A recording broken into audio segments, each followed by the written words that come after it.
do livro O Céu e o Inferno.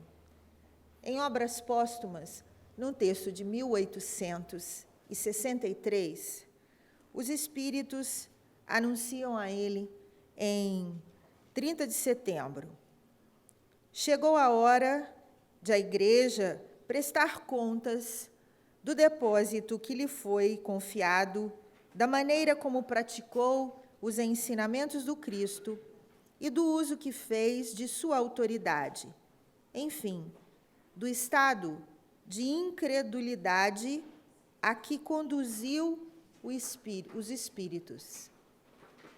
Viria o Evangelho segundo o Espiritismo e, a seguir, o céu e o inferno. Faltaria apenas a Gênese. E Kardec escreve, em fevereiro de 1865, a crença vulgar coloca as almas em regiões apenas acessíveis ao pensamento, onde elas se tornam, de certo modo, estranhas aos sobreviventes. A própria Igreja põe entre elas e estes últimos uma barreira intransponível. Declara que toda relação está rompida, toda comunicação impossível. Se estivessem no inferno, toda esperança de as rever está perdida para sempre, a menos que vá mesmo para lá. Se estiverem entre os eleitos, estarão todas absorvidas por sua beatitude contemplativa. Tudo isto posto, entre os mortos e os vivos, uma tal distância que se olha a separação como eterna. Por isto ainda preferem tê-las perto de si, sofredoras na terra, do que as ver partir mesmo para o céu. Depois, a alma que está no céu é realmente feliz, vendo, por exemplo, seu filho, seu pai, sua mãe e seus amigos queimando-se eternamente? Pergunta Allan Kardec, para nos fazer pensar. A Semana de Kardec propõe o tema: o céu, o inferno existem? Para trazer à luz as reflexões sobre este assunto tão efervescente, tão palpitante, trazemos alguém que gosta de temas efervescentes e palpitantes, porque é um estudioso inquieto, porque descobre no conhecimento a inquietude para depois vir a tranquilidade, para depois vir a certeza, para depois vir a quietude, que ele também conquista. Vamos ouvir o nosso querido irmão Irie Salomão de Campos para decifrar, com a ajuda de Allan Kardec, esse tema que também nos inquieta.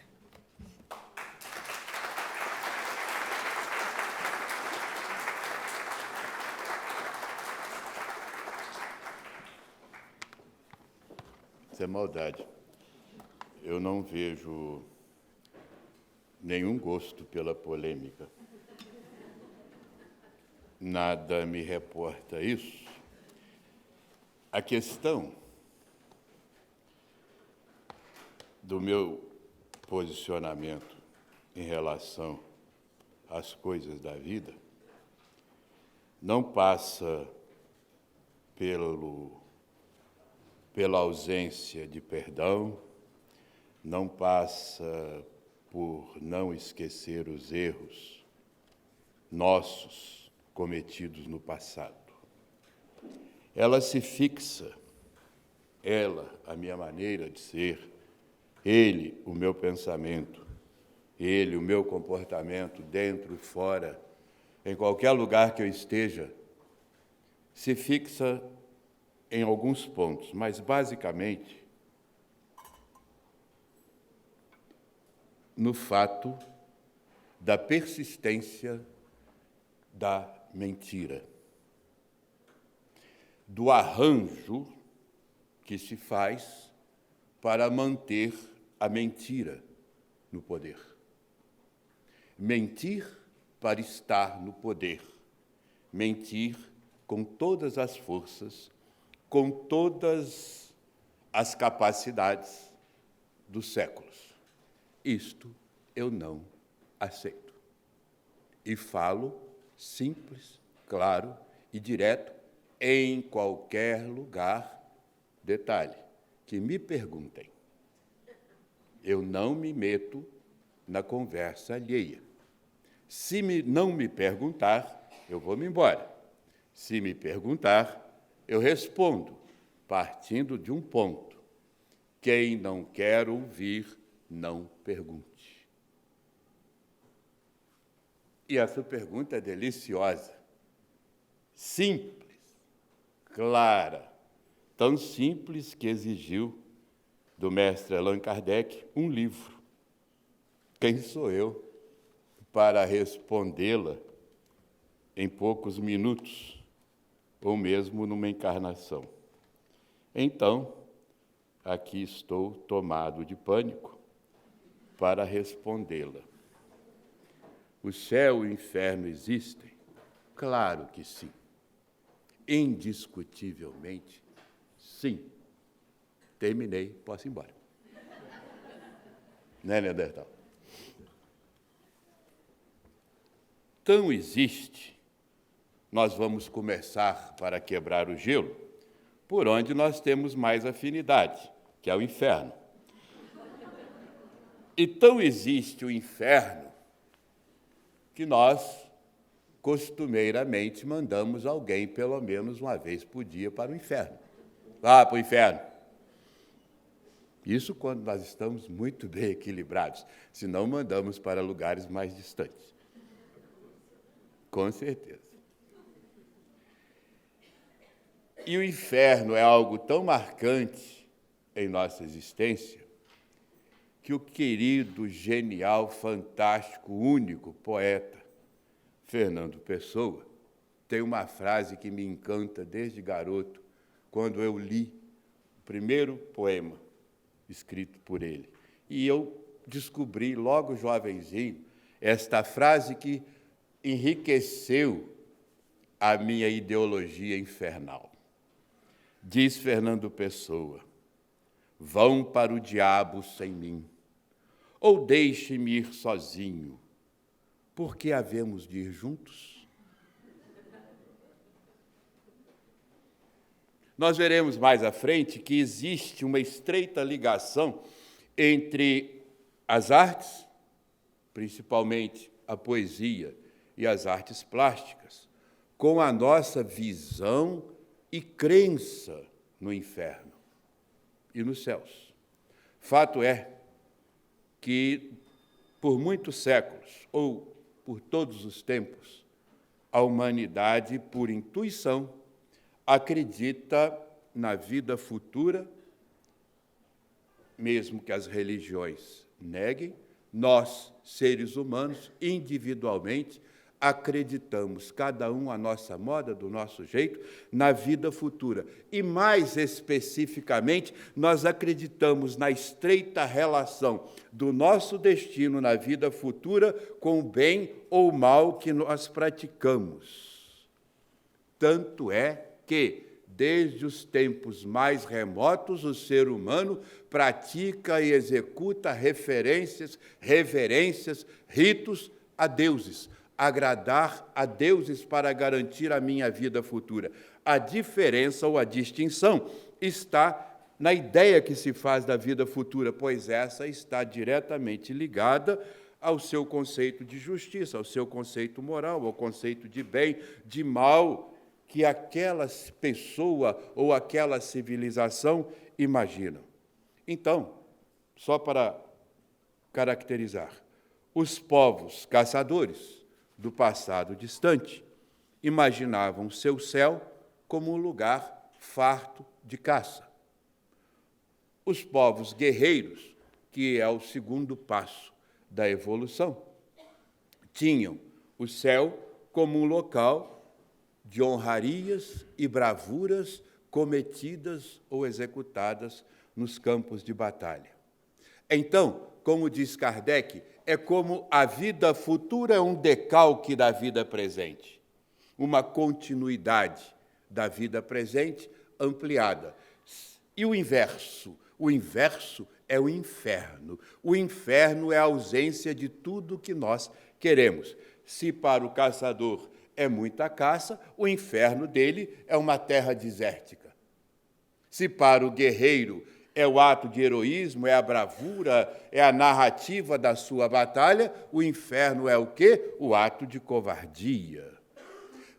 Remontando ao primeiro povo guerreiro que constituiu o poder primeiro no planeta, nós voltamos a Roma. Roma, nos seus primórdios, os romanos, era um povo agrícola, agricultor. Estabeleceu-se ali na Península do Lácio e tal, ficou plantando uma coisinha ou outra, e um dos seus primeiros deuses foi Marte. Marte era um deus romano, o deus da agricultura. Quando este povo foi se tornando guerreiro, ele passou a se armar, passou a conquistar, ele passou a agredir, ele foi mudando teologicamente Deus Marte, que de agricultor, um deus bucólico, passou a ser um deus violento e sanguinário. Quer dizer, os deuses estão diretamente ligados com os nossos interesses materiais, com o atendimento das necessidades e desejos materiais aqui nesta encarnação. E assim Roma se estruturou. Um Deus para cada coisa e cada coisa para um Deus. Lembra alguma religião, mas tudo bem. Eu prometi que não ia falar muito disso. Prometi a mim. Então, nós estamos nesta questão problemática. O céu é a continuidade da vida. Então, não há progresso. Mas o Pai enviou para a terra um homem, um espírito, para orientar esta humanidade perdida para a sua vida presente como forma de marcha e progresso para a vida futura.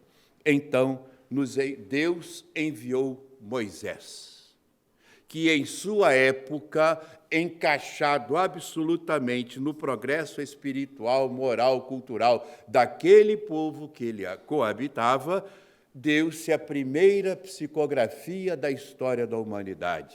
E eles combatem a psicografia, exigem provas científicas. Falei, Moisés, os 10 mandamentos. A vegetação pegou fogo, saiu uma lança de fogo e escreveu na pedra, árvore.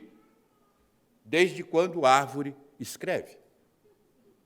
Nós tivemos um presidente da República que mal sabia assinar o nome, como árvore pode escrever. A primeira psicografia, os 10 mandamentos, ensinando à humanidade como viver, como agir, hoje e amanhã. Não matarás, não roubarás. É tanto detalhe contínuo nos 10 mandamentos que existe até regra de higiene pessoal. Regra de higiene pessoal, de tão primitivo que era aquele povo. E, como disse, cada um dentro do seu momento evolutivo. E aí, qual foi o resultado? Aquele povo que recebeu aquela dádiva divina como marcha para o progresso coletivo, apossou-se e criou uma divisão de povo eleito. Nós somos os filhos de Deus, nós somos o povo de Deus, e eles, que não são nada, dividiram a raça, dividiram a humanidade, dividiram aquele manancial humano que Moisés veio para reunir. E esta questão não se trata de passado, se trata de presente. É a mesma polêmica que alimenta, sustenta a guerra na chamada Terra Santa. Lembrando que essa é uma das grandes primeiras farsas. Não existe Terra Santa. A Terra Santa é o Evangelho do Cristo, pois ali está semeada a paz, a virtude e o amor. O resto é só terra, onde se nasce, se morre, se planta, se urina e se defeca. De santa é folclore. Distorcendo as verdades divinas, ali se instala um inferninho particular. Este inferninho é o quê? Viver numa região de conflito, onde crianças pequeninas mal sabem andar, já aprendem a atirar pedra naquele outro que se veste de maneira diferente, só porque se veste. E nós estamos perguntando se inferno existe? Jesus vem ao planeta. Jesus traz a segunda revelação, apresentando ao homem o Deus amor, o Deus perdão, o Deus justo e bom. Amai-vos a Deus sobre todas as coisas e ao próximo como a si mesmo. Esta é a lição primeira e fundamental. Amar a Deus sobre todas as coisas e ao próximo, quer dizer, este que nos cerca, hoje, amanhã e sempre, como a si mesmo. E o Cristo volta ao Pai, deixa para nós este legado sublime, este ensinamento profundo. E o que nós fazemos? Nós distorcemos. Nós, por vaidade, por orgulho, distorcemos as verdades inquestionáveis de Deus, trazidas pelo seu médium maior, que é Jesus, e inventamos a Igreja Católica Apostólica Romana, que naquele ardil, se aproveitando do desgaste político, estrutural, organizacional do Império Romano, que já desaparecia, suspirava seus últimos ares, e a Igreja aproveita, nós, reencarnados lá, aproveitamos este império em frangalhos e construímos esta grande farsa que se diz herdeira e continuadora do trabalho de Jesus.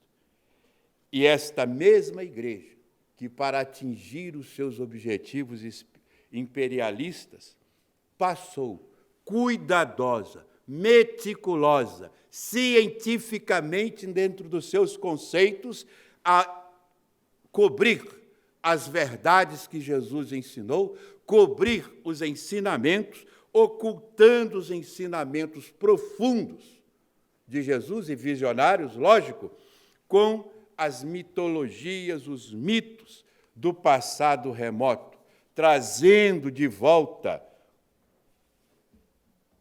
as crenças, os mitos pagãos, aprimorando, claro, aprimorando com seu conhecimento, com seus estudiosos, homens cultos que ali reencarnavam para trazer o Cristo à tona, eram manipulados, aproveitando as suas fragilidades, eram manipulados e iam distorcendo a verdade, escondendo, a ponto de nós termos a Santa Inquisição, a Santa Cruzada e outras santas coisas, outras santas bestialidades. Neste conceito, neste pensamento, eles foram ao passado remoto, pegaram a ideia de inferno pagão, inferno romano, inferno dos povos pagãos, para vocês sentirem como funciona. No inferno pagão, Plutão era o guardião do inferno. Você chegaria no inferno, bom dia, Plutão, bom dia, entra, por favor. Você entrava, e Plutão ficava na porta, não deixando você sair, porque você era prisioneiro das coisas infernais que havia cometido. Você era prisioneiro daquele homem, Plutão, daquele espírito Plutão, que era o carcereiro. E só. E só. No inferno católico, que muitos dizem cristão, não é, é só católico, porque é da Igreja Católica Romana, portanto, não é brasileira. O Papa é o líder da Igreja Católica Romana. Eu sou brasiliano, não tenho nada com ele, muito menos simpatia. Então, no inferno católico, vem a figura de quem? Do Satanás, que, além de guardião, pela instrução teológica da Igreja, ganhou o título de conquistador carrasco, dono do fogo eterno, convencedor e até, para alguns, um obsessor. O interessante é a ideia do fogo eterno. Eu vou ter que ser muito ligeiro. O fogo eterno é uma questão até mesmo de estudos teológicos nos seminários. O fogo eterno da Igreja é um fogo... Tem vários livros, centenas de livros escritos sobre o fogo eterno, que você queima sem arder. E eles estão discutindo qual é o combustível, porque o inferno muçulmano também tem fogo, mas o inferno católico não pode ser igual ao inferno muçulmano. Eles estão discutindo quem arde mais e qual é o combustível. Então, a Igreja faz uma proposital mistura, e é importante o que eu vou dizer, é importantíssimo, entre a figura de Satanás, capeta, demônio, aqui em Minas tem outros nomes tantos, mas oficialmente na teologia católica é Satanás, Lúcifer e diabo. A questão é a seguinte: Lúcifer existiu na teologia ou na mitologia hebraica, bem remota. Lux Fero é o nome. Lux Fero, na teologia hebraica, era um espírito condutor da luz do planeta Vênus. A luz que o planeta Vênus emitia nos tempos remotos, ao amanhecer, iluminava o povo hebreu, que era cativo na Babilônia. Antes de ser cativo no Egito, os hebreus foram cativos na Babilônia, famoso cativeiro babilônico. E então, Lux Fero acordava toda manhã e iluminava o cativeiro da Babilônia, que era com a luz de Vênus. Um dia, Jeová acorda, pega Lux Fero de surpresa e lança sobre ele a luz do sol divino, do grande sol de Jeová, e Lux Fero explode.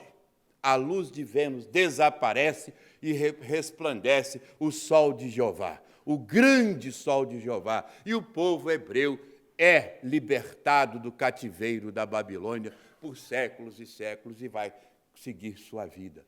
Quando Lux Fero é destruído, a Igreja busca essa história e cria uma grande farsa. É a primeira origem da farsa do anjo decaído. E de Lux Fero foi promovido para Lúcifer. Ficou claro? Damos um salto na história e chegamos no ano de 1300, mais ou menos, no auge da Idade Média, quando um grande poeta italiano escreve o maior poema, a maior poesia da história italiana, onde se fundou o idioma italiano que nós conhecemos hoje. Estamos falando da Divina Comédia, um poema épico, uma comédia com 14.230 versos. Eita memória, está escrito aqui.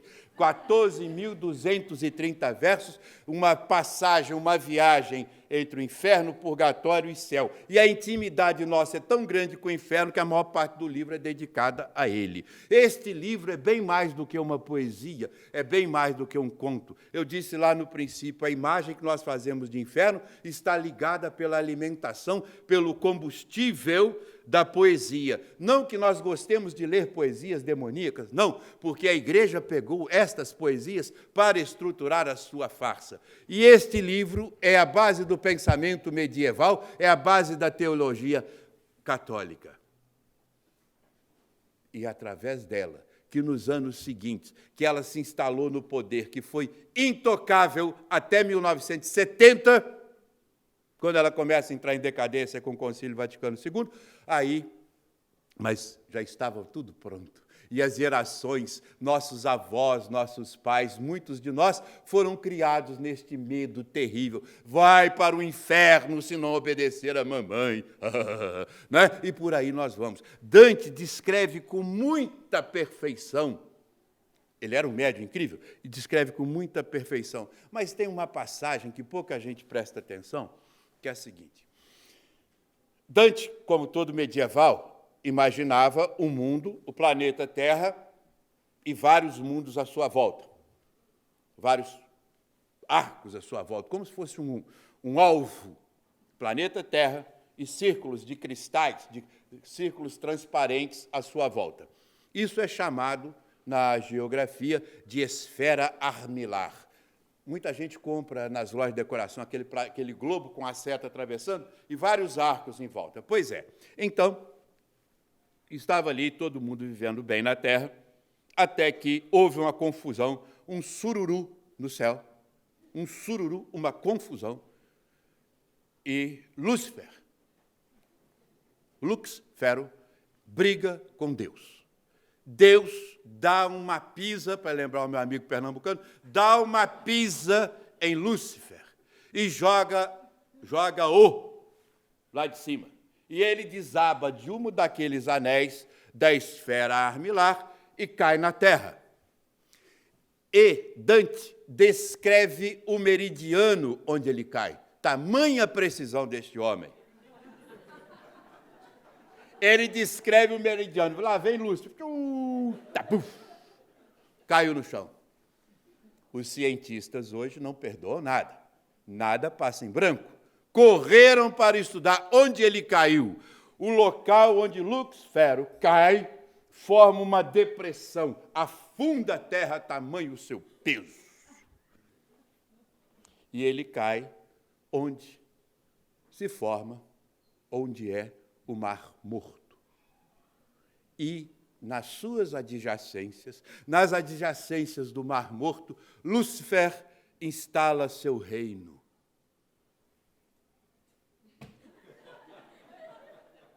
Adivinha onde? Adivinha onde Dante diz que a entrada do inferno é na terra? Terra prometida. Não sou eu que estou dizendo, foi Dante quem escreveu. Agora que nós já estamos mais íntimos do inferno, vamos trafegar por praias mais suaves, que é o céu. A palavra céu designa tudo em volta da terra. Olhei para o céu está escuro, o céu está claro, o céu de Minas é diferente do céu do Rio, céu é céu. E um célebre escritor de novelas dos anos 80 afirmou taxativamente que falar sobre o céu era chato, falar sobre o bem era enjoado, herói bonzinho, não dá ibope. Isto foi levado tão a sério, que muitos cursos de comunicação no Brasil, hoje, baseiam-se na construção dos seus textos o mal, deixando o bom, o bem de lado. Isto contribui fortemente para a exposição da violência que nós tanto vemos na televisão. Foi citado ontem aqui uma novela.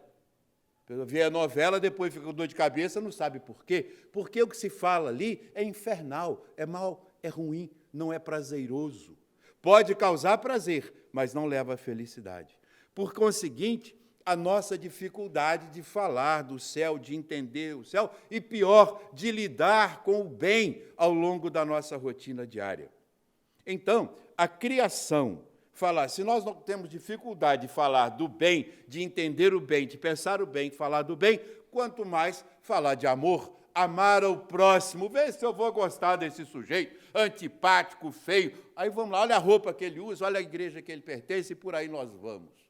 Porque o fato de não concordarmos com a religião dele não significa que vamos combatê-lo. Aí seríamos tão medieval quanto o próprio clero, estaríamos repetindo o erro hoje que cometemos no ano de 1100, 1200, 300, ou mesmo ontem, em 1950. Eu já tinha nascido, não preocupe com isso. Tá? A criação imaginária do céu é como do próprio inferno. Varia dentro do nível que nós estamos. Muitas pessoas acreditavam e hoje ainda acreditam. Tem 3 tipos de céu, 4 tipos de céu.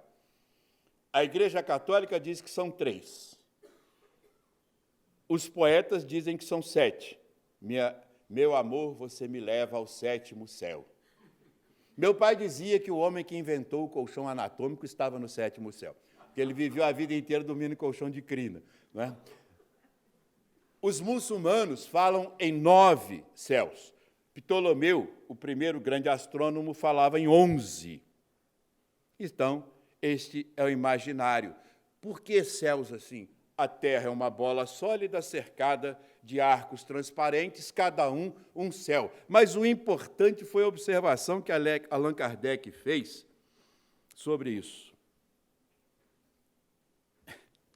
Ele disse assim, é interessante porque esses céus, no último céu, mora o Altíssimo, o Deus Supremo, o Criador. É o único caso onde o Criador está distante e abandona a sua criação. E hoje, as pesquisas espaciais, dos tempos de Ptolomeu aos dias presentes, essas pesquisas mostraram e jogaram por terra todas essas teorias, todas essas, me perdoe a sinceridade, ou não me perdoe, todas essas grandes bobagens que alimentam o nosso imaginário e nos impedem o progresso. E o que aconteceu? Aconteceu que essas bobagens que vieram sendo demolidas pelo progresso científico afastaram a ciência, os cientistas, da religião. E a religião o que fez para se defender? Se trancou num dogmatismo. E a ciência, para combater, criou a infantilidade, a bobagem, outra vez repetida, a tolice do materialismo, para combater a tolice da imaginação exagerada dos católicos. E eu adoro uma frase do grande filósofo, que para ganhar dinheiro era físico, que é Albert Einstein. Ele diz assim, o materialismo morreu por falta de matéria. A Terra não é mais o centro do universo, o Sol não é mais a estrela mais brilhante e o homem não é mais o único habitante. Vimos aqui a obra de Chico, a obra de Kardec, mostra isso. O universo é habitado. Kardec deixa claro, a humanidade se estende, se distende e se prolifera por todos os planetas. Muitas moradas há na casa de meu Pai, disse o Cristo. E para onde foi o céu? O inferno está para baixo. Queime no fogo do inferno. É meio complicado esse inferno para baixo. Aqui em Minas Gerais, você que gosta de mineiro, aqui em Minas Gerais tem uma mina. Aqui na cidade de Ouro Preto tem uma mina, de Morro Velho. Na verdade, ela não está na cidade, ela está fora da cidade. E ela já desceu 7,5, 8,5 quilômetros de túneis. Eles não chegaram no inferno, mas estão tirando ouro que vocês não têm ideia. Para onde foi o céu? Diante dessas tantas perguntas, o que as religiões fizeram? Se tornaram dogmáticas e se calaram. Não, depois a gente discute isso. Volto eu ao meu amigo e parceiro Albert Einstein. Abre aspas. Insanidade é agir e pensar sempre da mesma forma e esperar resultados diferentes.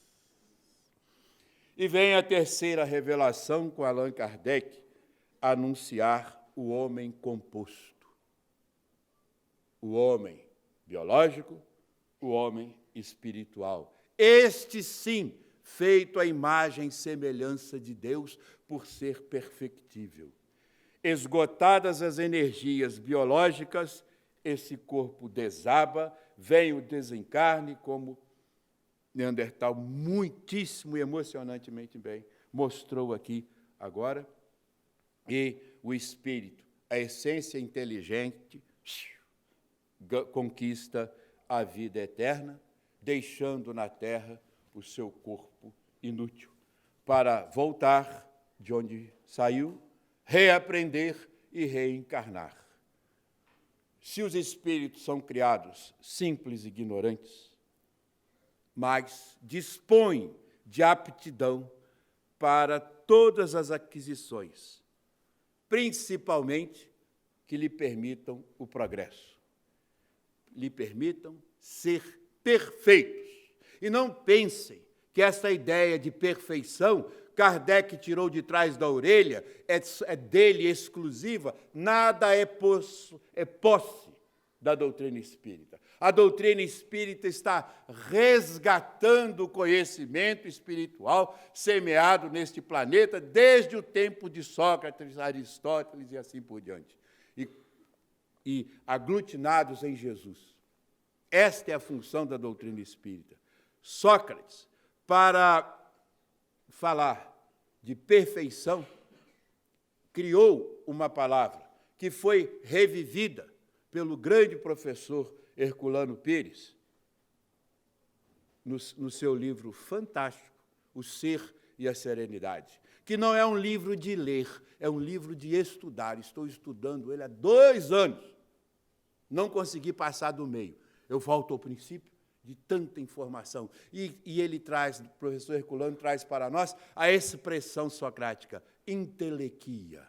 É a expressão que resume em Sócrates a capacidade do homem se aperfeiçoar. Simone de Beauvoir, materialista, coitada, sofredora, dizia: o homem há de vir, o homem que virá será o homem perfeito. E Kardec fala em homem perfectível, pelo progresso interior, pelo progresso. Este progresso que nós temos tantas dificuldades para entender, e eu vou tentar explicar de uma maneira bem resumida. O progresso é a aquisição de novas sensações. E Kardec diz assim: a felicidade está na razão do progresso realizado. E como nós realizamos o progresso? Em nós mesmos. Não é no outro, não é lá, não é cá, não existe um lugar de se progredir, não existe um lugar para ser feliz. Imaginemos o seguinte: cada um percebe o mundo à sua moda. Cada um sente dentro da sua capacidade de sentir. Não podemos querer, acorda, presta atenção. Ele não tem capacidade. Por isso é necessário estudar, por isso é necessário mergulhar no conhecimento. 2 pessoas acordam. Uma pessoa tetraplégica, o outro são. Um levanta e vai trabalhar. O outro fica deitado na cama, imaginando como seria sair do leito e se aborrecer no escritório, se chatear com uma rotina. É o mesmo mundo, é o mesmo planeta, é o mesmo lugar. Um está no céu, o outro não. Com todos os problemas, em relação àquele, ele está no céu. Outras 2 pessoas, um deficiente visual e o outro não. O deficiente visual depende de uma série de coisas para atravessar a rua, inclusive da responsabilidade dos responsáveis políticos que não sinalizam as ruas, beneficiando ou permitindo uma caminhada segura. Custa caro. Eles botam o dinheiro no bolso e prejudicam as pessoas. Um está no céu e outro não. Tem uma história que se conta que estava um deficiente visual sentado numa beirada da ponte do Brooklyn, um dia de um amanhecer bonito, e ele com a plaquinha, pedindo esmola. Ninguém dava moeda. Aí passou um homem, olhou para ele, olhou para a plaquinha, pegou a plaquinha, virou e escreveu assim: é primavera e eu não vejo a flor. E botou lá. Rapidinho começaram a cair moedas no copinho dele. É a maneira como se vê. Estamos no céu ou não?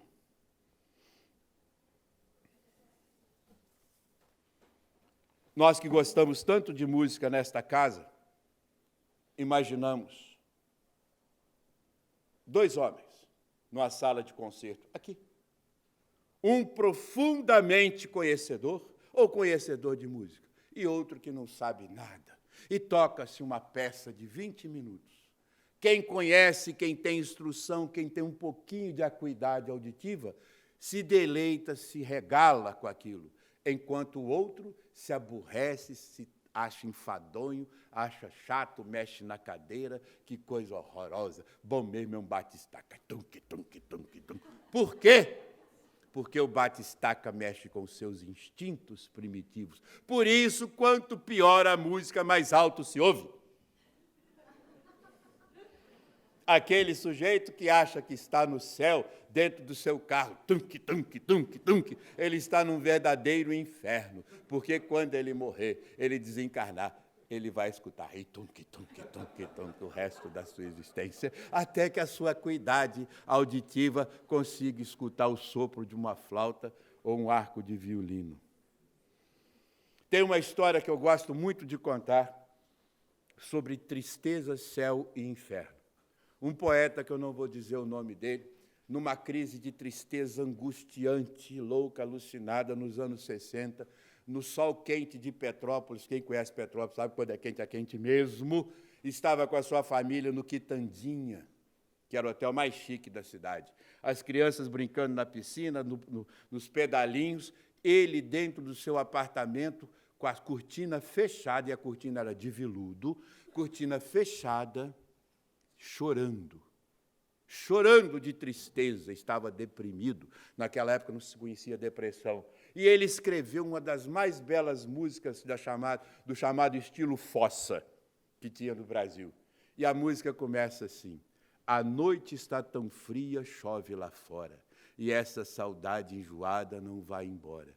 Quisera compreender por que partiste, quisera que soubesse como estou triste. Ele tinha levado um pé no traseiro da sua esposa.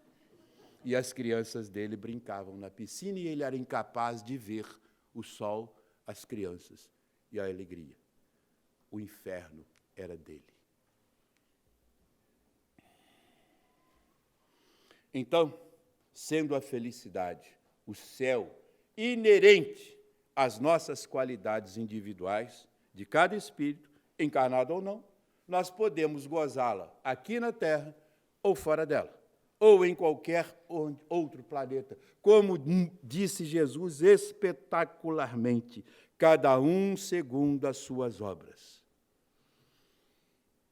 E a felicidade perfeita que nós tanto sonhamos, pensamos, é atingível? Claro que é atingível, mas somente para os espíritos puros.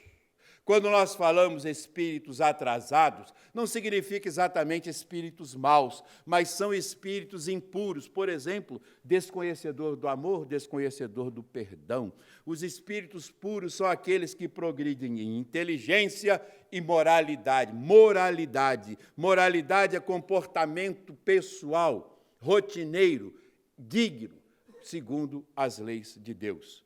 E o progresso intelectual só se dá pelo trabalho, porque é o trabalho que nos exige estudar, nos aperfeiçoar. Quem não trabalha não progride, porque não se desafia, não se vence. E o progresso moral só se dá pela convivência social. As relações sociais são o toque A vida social é a pedra de toque das boas ou más qualidades. Por isso, ao próximo como a si mesmo. Porque tem gente que diz assim, como é que eu posso amar um talibã se ele não é seu próximo? Ele está lá, você está aqui.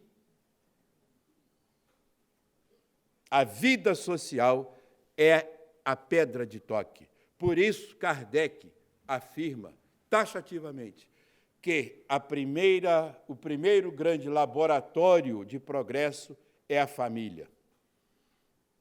E as duas grandes dificuldades, o orgulho e a vaidade. Estes são os grandes males, pois deles brotam todas as dificuldades de relacionamento individual, porque cada um carrega os seus elementos da própria felicidade. E a felicidade decorre das qualidades individuais. Por isso é tão difícil viver. Por isso é tão difícil conviver. E o interessante é que a felicidade pode ser conquistada por nós, mas ela não é propriedade pessoal. Ela só existe quando nós a manifestamos coletivamente. Quando ela é pessoal, quando ela é minha, ela é alegria. Eu conto uma piada, 2 riem e 3 não. Eles ficaram alegres, outros me acharam um idiota. É mais ou menos como no Facebook. Fotografei, postei, curtiram. Isto é alegria. Eu tenho um amigo que diz, ser alegre no Facebook é como ser rico no banco imobiliário. A felicidade está diretamente ligada à realização do progresso permanente. Não é assim, já melhorei, agora eu posso. Não, não é já melhorei. Como é que você pode dizer que já melhorou? Dei um passinho, estou melhor. Qual é? É o dia inteiro, todo dia, o dia inteiro, a vida inteira. Ele é permanente. Santo Agostinho afirma que o orgulho é a fonte de todas as nossas fraquezas, porque ele é a fonte de todos os nossos vícios. Lá pelo ano de 1200 e tal, existia um santo, chamado Santo Antão. Não é Antônio, não, Antão. Ele era um homem que vivia dentro da caverna. Eu tenho 1 minuto para contar essa história. Ele era um homem que vivia dentro da caverna querendo ser santo. Então ele rezava, jejuava, se penitenciava. Aí o dia que ele estava lá, essa semana agora eu vou jejuar. Aí ele jejuava, não comia nada, o capeta chegava perto dele, levantava ele do chão, subia com Santo Antão e mostrava a ele todas as farturas do mundo, quer dizer, infernizando o ideário de jejum. Depois jogava ele no chão. Aí ele tinha desejo sexual. Aí ele falava, não posso pensar. Aí o demônio levantava ele e ele ficava, Jesus, me proteja deste desejo sexual, me proteja. Ele via a cruz de Jesus, ficava todo alegre, de repente o Cristo na cruz se transformava numa mulher sensual, se movimentando eroticamente, ele entrava em desespero, e ele viveu assim, sabe quanto tempo? 105 anos. É verdade, ele não é mito. 105 anos, dos quais 80 dentro da caverna. O diabo um dia chegou perto dele, o Luxfero chegou perto dele e disse, Antão, cansei de você, você é insuportável, desisti de você. Pronto, vou embora. E saiu andando. Quando ele saiu andando, Santo Antão se jogou de joelhos, olhou para o céu e falou, obrigado, Jesus, eu agora sou um santo. O diabo ouviu aquilo, olhou para ele, te peguei, voltou. E abraçou o Santo Antão e ficou com ele para toda a existência. O orgulho e a vaidade de ser santo. Esses espíritas que andam por aí.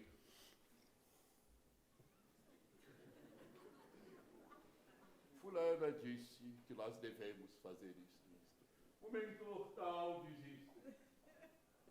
E você, o que diz? E você, espírita, o que faz? Não é o que o mentor diz, é o que você faz.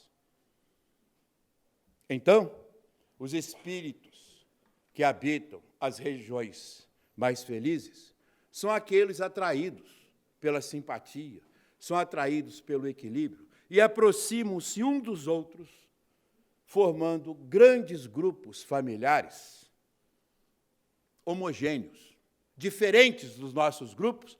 Está no livro, está na codificação, a composição das famílias terrenas por espíritos adversos que voltam à Terra para reajustar antigas diferenças nos mundos mais felizes, nos mundos onde os espíritos já se desgarraram.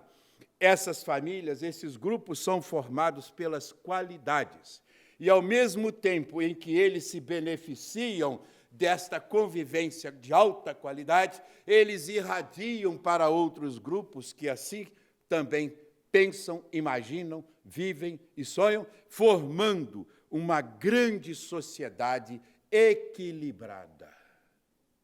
Então, se vier o Brasil, coração do mundo, não será porque Deus determinou, será a partir do momento que nós, cada um indivíduo, começar a perdoar o irmão que está ao lado, na sua mesa, na sua refeição, suportar o cunhado interesseiro, antipático, arrogante, a sogra enjoada, o filho irritante, calar a boca, abrir o coração, elevar o sentimento. Se uma família onde todos se entendem e colaboram reciprocamente, gerará uma sociedade equilibrada. André Luiz diz isso. Se num prédio de 12 andares, uma família faz o culto do lar rotineiramente, toda aquela comunidade é beneficiada. E ao redor dos mundos adiantados, como ao redor das casas, onde se pensa o bem, habitam espíritos que igualmente pensam. Dos mundos superiores, vêm para a Terra esses espíritos, os nossos mentores, os nossos guias. E dos mundos infelizes, vivem os espíritos infelizes. Graças a Deus, nós demos os primeiros passos no progresso, na consolação, e pensamos já em auxiliar, reerguer. Pensamos por quê? Porque espíritos como Allan Kardec, Chico Xavier e tantos outros vieram do mais alto para nos inspirar, para nos instruir. E muitas vezes, como esses que eu citei, assumiram a dolorosa tarefa de reencarnar num lodaçal feito o planeta para semear as lições que eles nos legaram. Então, nessa imensidade de luz chamada céu, que nós desfrutamos nas obras destes homens, este céu está onde? Ele está em toda a parte. O céu não é um lugar. O céu não é um objetivo a se atingir. O céu é o caminho a ser seguido. É o caminho a ser caminhado. O céu é a caminhada de esforço pessoal para conquistar as virtudes divinas. Para nos afastarmos, é bem simples. São os vícios. Para nos aproximarmos, são as virtudes. E todas as virtudes podem ser resumidas aqui em duas palavras, em duas frases, ambas de Jesus. Jesus disse assim: eu sou o caminho, a verdade e a vida. Aí está. A dona Isabel disse o seguinte: caminho que devemos seguir, verdade que devemos ser e vida que devemos viver. A hora, o minuto, a partir do segundo que nós abraçarmos este ensinamento como forma de vida, nós conseguiremos começar a conquistar o nosso céu, ainda nesta encarnação, porque começaremos a compreender o primeiro ensinamento do Cristo já citado: amar a Deus sobre todas as coisas, porque a hora que nós entendermos Jesus, nós entenderemos porque ele diz: e ao próximo como a si mesmo, porque o amor ao próximo é o nosso caminho para chegar ao céu. Fiquemos com Deus e muito obrigado.